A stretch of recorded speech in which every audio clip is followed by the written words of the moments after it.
یعنی بیماری چې انسانونه تلاګي هغه په دوا قسمه دو یو ته جسمانی بیماری وي او بل ته روحاني بیماری وي جسمانی بیماری هغه بیماری ته وي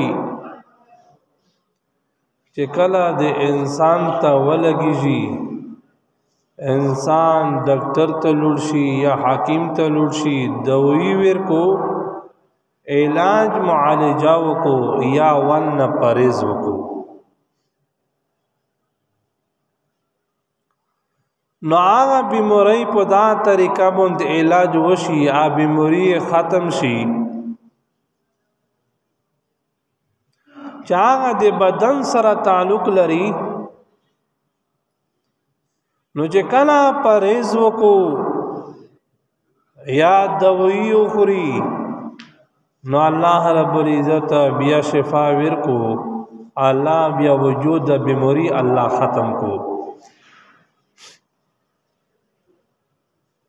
هو یو دویم قسم بیماری دو چې ته روحاني بیماری وي چې عاد روح سره تعلق لري چا بیماری کله په روح باندې ولګيږي بیا د مو عزت منه هغه صفوي علاج الله دی الله نبی اول نمشتو شلیدا بیا هغه سره انسان بیماری روحاني بیماری بیا ختميږي نو دا روحاني خډري بیماری دي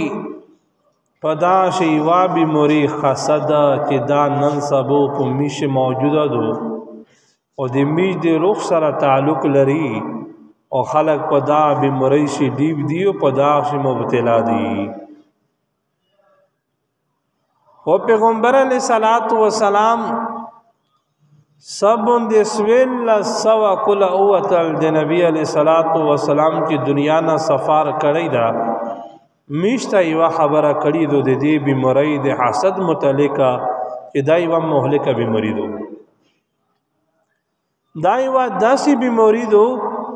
کچیر دی دیغی بیماری نا میش زون باچ نکی اعمال بھی کی اعمال صوب مشتنی ملوی شی اگر که صوب ملاو شی آغا بے دس ختمی جی لکا سرنگی یر تا لرگائی ور پوسے کی پاگا یر شا لرگائی کشیش دے آغا لرگائی چار پٹے سول شی چار پٹے سی زل شی آخری شی سکرواٹے ہو ایرے پتی شی لرگائی ختم شی